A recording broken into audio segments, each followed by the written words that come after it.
Capítulo 1 No chamado das águas. O rio Madeira serpenteia pela Amazônia como uma criatura viva, imponente e misteriosa. Suas águas turvas escondem segredos ancestrais, e os ribeirinhos que vivem às suas margens crescendo ouvindo sobre forças ocultas que habitam as profundas. Manuel, um jovem pescador da vila de São Raimundo, sempre achou essas histórias apenas folclore, contos para assustar crianças. Desde pequeno, ele navegou por aquelas águas sem medo, enfrentando a correnteza e a escuridão com a confiança de quem conhece o rio como a palma da mão. Mas naquela noite de lua nova, tudo parecia diferente. A escuridão era mais espessa, a neblina subia das águas, formando sombras fantasmagóricas entre as árvores. O silêncio era quase absoluto, interrompido apenas pelo farfalhar das folhas e o distanciamento de animais noturnos. Manuel lançou a rede, como fazia todas as noites, mas sentia uma inquietação no ar, uma sensação de que algo observava. O vento soprou, trazendo um som estranho, um murmúrio gutural que parecia vir do meio do rio. Ele parou por um instante, tentando identificar a origem do som, mas não viu nada além da neblina. Só o vento, murmurou para si mesmo, tentando enganar o coração acelerado. Voltou a puxar a rede, que agora parecia mais pesado do que o normal. Um peso morto, estranho, parecia estar preso nela. Ele forçou o braço, puxando com toda a força, até que algo emergiu das águas. Não era um peixe. Não era nada que ele confirmasse. A figura submersa tinha uma forma quase humana, mas seus olhos, 2 pontos específicos, porém penetrar na alma de Manuel. O pescador ficou paralisado por um instante, incapaz de desviar o olhar. De repente, a coisa se soltou, mergulhando de volta ao fundo com um movimento rápido e fluido. As águas se fecharam novamente, como se nada tivesse acontecido. Um frio percorreu a espinha de Manuel, e ele percebeu que estava tremendo. Algo estava errado com o rio naquela noite. Ele decidiu colocar as coisas e voltar à vila, mas a sensação de ser presente nunca o deixou. Enquanto remava de volta, ouviu novamente um murmúrio, desta vez mais próximo, mais nítido. Era quase uma mensagem, uma voz que parecia chamar seu nome. Ao chegar à margem, Manuel olhou uma última vez para o rio. A superfície parecia calma, mas ele sabia que algo estava lá, escondido, esperando. Entrou em casa, fechou a porta e tentou esquecer o que viu. Mas naquela noite, não consegui dormir. Os sussurrantes, ecoando em sua mente, misturados ao som do rio. Mal sabia que aquela mesma escuridão, algo antigo e faminto havia despertado, e o verdadeiro horror estava apenas começando. Capítulo 2 O pescador desaparecido. Na manhã seguinte, a vila de São Raimundo estava inquieta. O sol mal havia surgido no horizonte, e já se formava um grupo de moradores à beira do rio Madeira. A canoa de Manuel, vazia e à deriva, foi encontrada flutuando perto de um banco de areia, um mau presságio para aqueles acostumados com a fúria do rio. O silêncio entre os pescadores era pesado, quebrado apenas pelas águas batendo contra a madeira da embarcação abandonada. Ninguém ousava dizer em voz alta o que todos pensavam: Manuel havia sido engolido pelo rio, como tantos outros antes dele. Dona Maria, anciã da vila, moveu-se lentamente, apoiando-se em seu cajado. Seus olhos cansados varreram a cena, e ela murmurou algo quase inaudível: as águas têm fome. Aquela frase ressoou como um sino lúgubre na mente dos presentes. Eles conheciam as histórias antigas, passadas de geração em geração, sobre pescadores que desapareciam sem deixar rastros. Era sempre assim, numa canoa vazia, redes abandonadas, e o rio retomou seu silêncio, como se nada tivesse acontecido. Dona Maria conta que, décadas atrás, outros homens haviam desaparecido da mesma forma. Alguns foram encontrados dias depois, boiando sem vida, os corpos pálidos, os olhos arregalados em expressões de puro terror.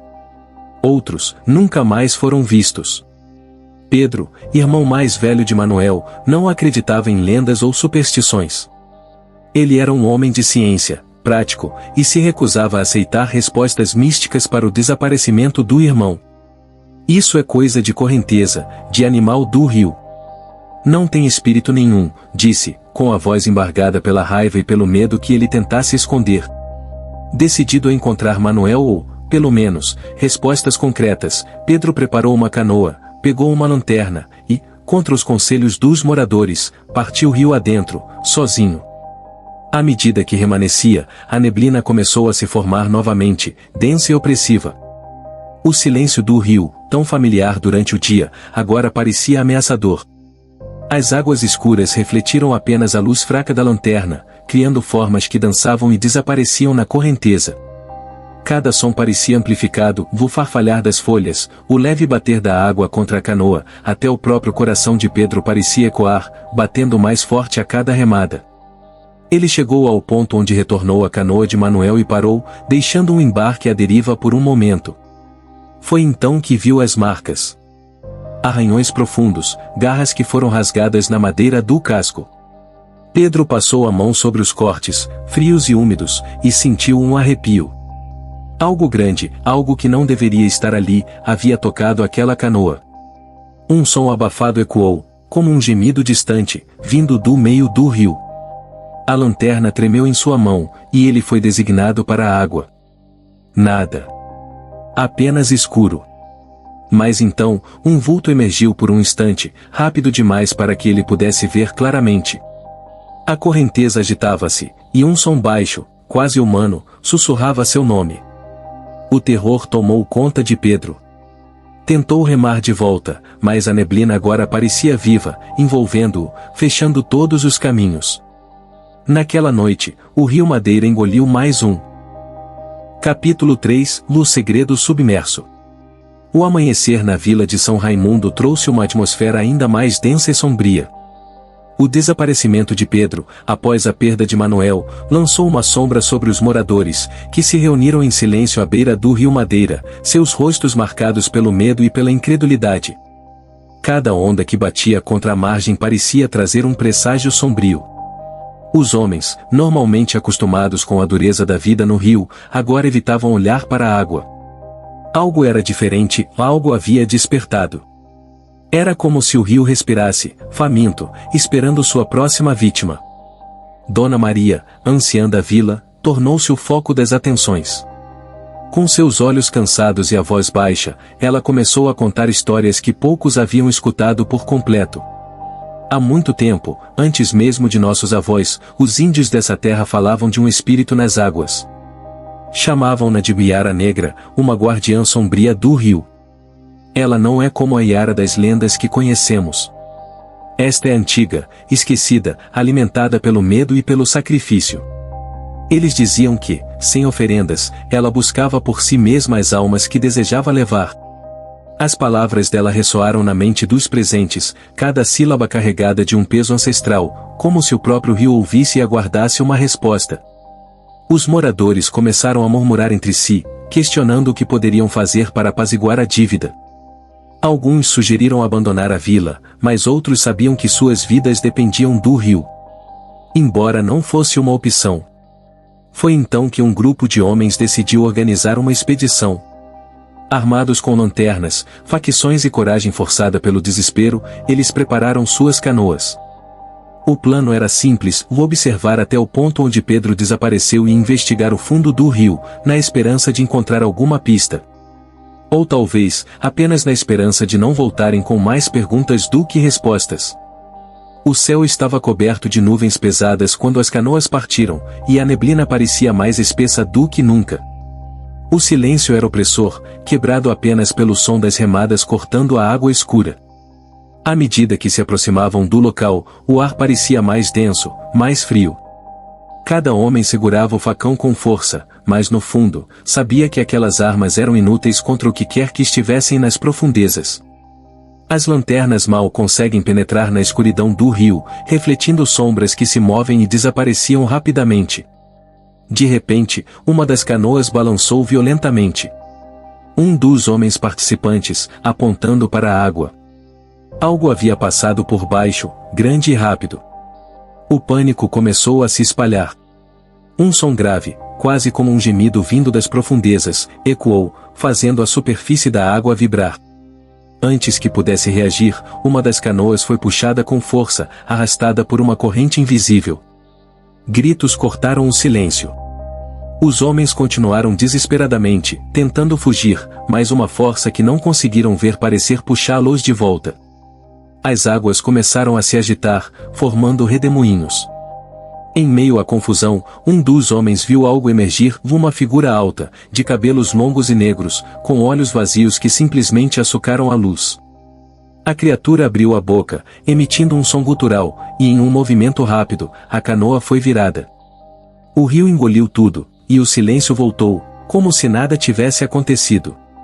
Apenas uma canoa voltou à margem, vazia, flutuando lentamente. A vila nunca mais foi a mesma.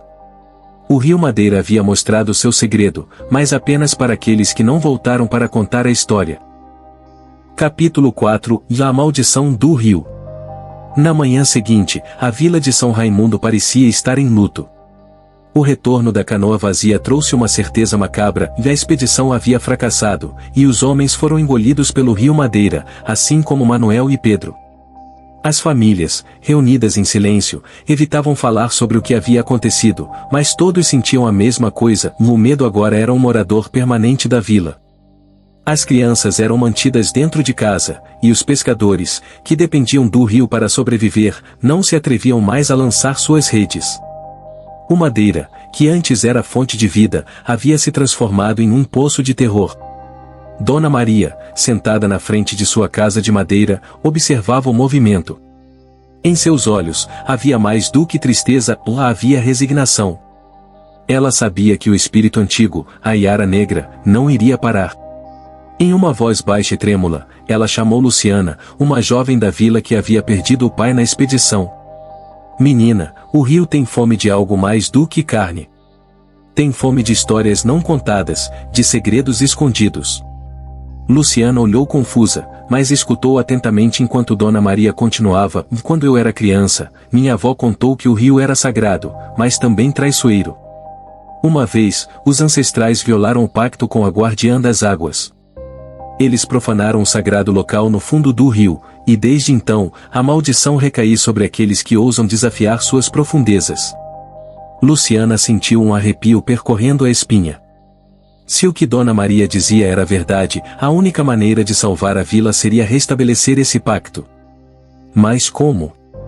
Ela não era mais que uma jovem pescadora, sem experiência com lendas antigas ou rituais sagrados. No entanto, uma decisão começou a se formar em sua mente. Ela iria até o fundo daquele rio, descobriria o que havia lá e, de alguma forma, enfrentaria a Iara Negra. Não havia outra opção. Naquela noite, Luciana preparou uma pequena embarcação. Levou apenas uma lanterna, um facão e uma velha corrente de contas, que, segundo Dona Maria, havia pertencido aos antigos xamãs da região.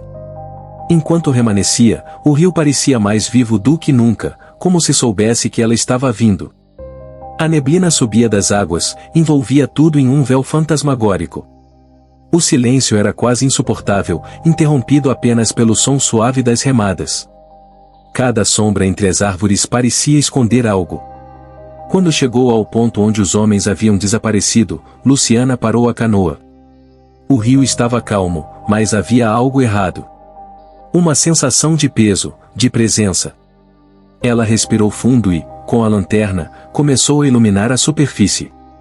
De repente, algo brilhou sob a água, vieram objetos, pedaços de madeira, restos das canoas anteriores. Mas, entre eles, algo chamou sua atenção, uma forma humana, imóvel, flutuando logo abaixo da superfície. Luciana sentiu o coração acelerar, mas não recuou. Aproximou-se lentamente, até que a figura emergisse. Era Pedro. Ou o que restava dele. Seu rosto estava pálido, os olhos abertos, vazios, e a boca contorcida em um grito silencioso. Antes que ela pudesse reagir, a figura se afundou novamente, como se fosse apenas uma ilusão. Mas então, as águas começaram a se agitar. Ondas formaram-se ao redor da canoa, e um som gutural, profundo, ecoou das profundezas. A lanterna tremeu em suas mãos, e Luciana viu algo emergir, uma mulher de pele acinzentada, cabelos negros flutuantes e olhos que contemplam poços sem fundo. A Iara Negra estava ali, esperando. A voz da criatura invadiu a mente de Luciana, sussurrando palavras em uma língua antiga, quase esquecida. Vocês quebraram o pacto e agora pagam com vidas, e Luciana sentiu o pânico tomar conta, mas lembrou-se das palavras de Dona Maria. Segurou a corrente de contas, aparentemente diante da criatura e, com voz firme, começou a repetir as palavras que a anciã havia ensinado. A figura parou, observando-a com aqueles olhos vazios. O rio parecia segurar o fôlego. Luciana sabia que aquela era o momento decisivo. A vila dependia dela. Capítulo 5 – No encontro com a guardiã. Luciana, com a corrente de contas tensas entre os dedos, sentindo o coração martelar no peito. A figura diante dela, a Iara Negra, flutuava sobre as águas como um espectro antigo, os cabelos longos e negros misturando-se com a neblina densa. Seus olhos vazios são sinceros penetrar na alma de Luciana, sondando cada pensamento, cada medo. O ar ao redor ficou mais frio, e o rio começou a se agitar novamente, pequenas ondas batendo contra a canoa, como se a própria madeira estivesse respirando. Luciana sabia que não poderia demonstrar medo. Era o que a criatura queria, ou o que a alimentava. Respirou fundo e, com a voz trêmula, começou a recitar as palavras antigas que Dona Maria havia ensinado. O espírito das águas, e guardiã esquecida, e nós buscamos perdão. A voz de Luciana soava fraca contra o rugido crescente do rio, mas ela contínua. Cada palavra era como um desafio, um chamado para uma criatura que a encarava. A Iara Negra inclinou a cabeça, os olhos fixos na jovem, e então um som gutural, profundo, ecoou pela superfície.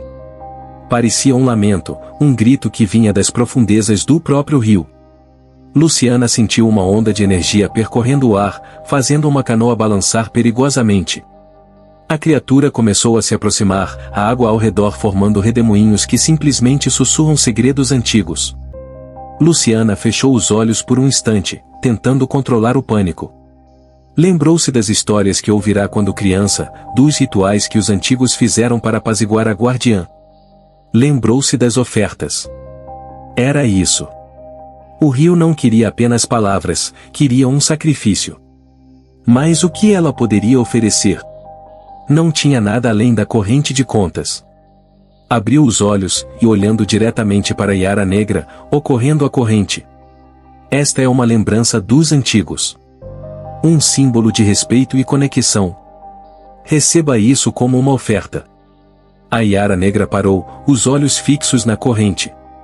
O rio pareceu se rir por um momento, o som das águas escorrendo. A criatura estendeu uma mão pálida e longa, tocando a corrente. No instante em que o fez, uma onda de energia varreu a superfície, e Luciana sentiu como se estivesse sendo puxada para outro lugar. Uma visão invadiu sua mente, imagens de um tempo antigo, quando o rio era venerado, quando os pescadores respeitavam a guarda das águas. Viu os ancestrais oferecendo presentes, realizando rituais, mantendo o equilíbrio entre o homem e o rio. Mas então, viu a ruptura, a destruição de um altar submerso, o rompimento do pacto sagrado. A visão distante, e Luciana voltou ao presente, ofegante. A Iara Negra observava, como se esperasse uma decisão. Eu entendo agora, murmurou Luciana. O altar, e ele precisa ser restaurado. A criatura não respondeu com palavras, mas o rio pareceu concordar. As águas ficaram calmas, a figura começou a se dissolver na neblina, como se tivesse cumprido seu papel. Antes de desaparecer completamente, você sugeriu uma última frase na mente de Luciana: restaure o equilíbrio e ou a fome continuará. Um jovem volta à vila, com o peso da responsabilidade sobre seus ombros. Chegando à margem, os moradores aguardavam em silêncio, os rostos cheios de esperança e medo. Luciana contou o que havia visto, as palavras da guarda e a necessidade de restaurar o altar submerso. Dona Maria assentiu, lágrimas nos olhos. Sempre soube que o rio tinha memórias. Agora, ele nos deu uma última chance. Uma vila inteira foi mobilizada. Os pescadores, que antes temiam o rio, agora viam nele uma entidade viva, um espírito que deveria ser respeitado. Juntos, fomos buscar no fundo da madeira os vestígios do altar antigo, pedaços de pedra cobertos de musgo e lodo. O trabalho seria longo, mas todos sabiam que era a única maneira de salvar a vila. Enquanto reconstruíam o altar, o rio observava, silencioso, mas atento. A fome ainda estava lá, esperando. E Luciana sabia que, se falhassem, a Yara Negra retornaria. E desta vez, não teria mais segundas chances. Capítulo 6 – O altar submerso. O amanhecer trouxe uma luz pálida e fria à vila de São Raimundo, mas algo havia mudado. O rio Madeira parecia mais silencioso, como se aguardasse o cumprimento de uma promessa. Os moradores se reuniram à beira do rio, suas expressões de tensão e esperança. Luciana estava à frente, o rosto marcado pela determinação. A revelação sobre o altar submerso havia acendido uma chama nos corações dos pescadores. Eles sabiam que o destino da vila dependia do que fariam a seguir. O equilíbrio precisava ser restaurado, e cada homem, mulher e criança tinha um papel a cumprir. Com a orientação de Dona Maria, a vila iniciou os preparativos para a expedição. Barcos foram equipados com redes e ganchos improvisados, e os pescadores se armaram com coragem forjada pela necessidade. Eles não iriam mais desafiar o rio, iriam dialogar com ele. Antes de partirem, Dona Maria fez uma pequena cerimônia à margem. Acendeu velas, colocou ervas secas numa tigela de barro e recitou cânticos numa língua quase esquecida. Cada palavra parecia ressoar com o vento, como se o próprio rio estivesse escutando. Luciana, ajoelhada ao lado da anciã, segurava a corrente de contas, agora restaurada e reluzente. Era o símbolo da conexão perdida, a esperança de redenção. Os barcos partiram em silêncio, cortando a neblina que pairava sobre a madeira. Luciana estava no barco da frente, os olhos fixos no ponto onde, segundo as lendas, o altar submerso estava localizado. A água parecia mais densa, mais escura, como se escondesse segredos antigos. O silêncio era opressivo, quebrado apenas pelo som das remadas e do vento soprando entre as árvores. O rio, antes de uma fonte de sustento, agora parecia uma entidade viva, observando cada movimento. Cada onda que batia contra o casco parecia sussurrar advertências.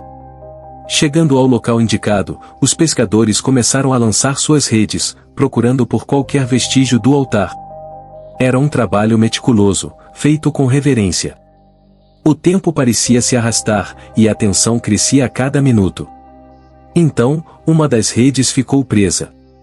Os homens puxaram com força, e, aos poucos, uma grande pedra coberta de limusine e musgo emergiu das águas. Era parte do altar, uma peça antiga esculpida com símbolos que ninguém reconhecia. O silêncio se tornou ainda mais pesado. Luciana tocou a pedra, sentindo a energia que emanava dela. Uma corrente de murmúrios percorreu os pescadores. Não era apenas uma pedra, era um fragmento de uma história perdida. Sabiam que eu poderia encontrar todas as partes. As buscas continuaram, e, uma a uma, outras peças foram resgatadas. Algumas estavam quebradas, outras cobertas de raízes que foram entrelaçadas ao longo dos séculos. Os homens trabalharam com cuidado, como se manipulassem relíquias sagradas. Cada peça recuperada foi um passo em direção à redenção. Enquanto o altar tomava forma na margem do rio, a atmosfera mudou. O vento ficou mais forte, e as águas começaram a se agitar. Era como se o rio estivesse reagindo, testando a determinação da vila. Relâmpagos riscavam o céu, iluminando os rostos tensos dos pescadores. Dona Maria, acompanhada por outras mulheres, iniciou a entoar cânticos, pedindo proteção e orientação. Luciana, ao lado delas, sentiu o peso da responsabilidade. Sabia que o ritual é perfeito. Quando a última pedra foi colocada no altar, o rio pareceu segurar a respiração. O céu ficou mais escuro, e a neblina se adensou. Luciana segurou a corrente de contas, mudou-se do altar e, com a voz firme, começou a recitar as palavras antigas. Espírito das águas, guardiã esquecida, restauramos o que foi profanado. Aceite nossa oferta. Restaure o equilíbrio.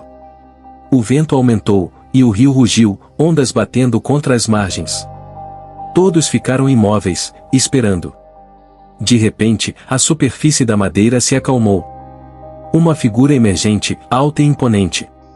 Era Yara Negra, mas algo havia mudado. Seus olhos, antes vazios, agora brilhavam com uma luz antiga. Ela olhou para Luciana e, em uma sugestão que ecoou na mente de todos, disse: "O pacto foi restaurado. Mas lembrem-se. O rio tem memória. Respeitem-no, ou a fome retornará."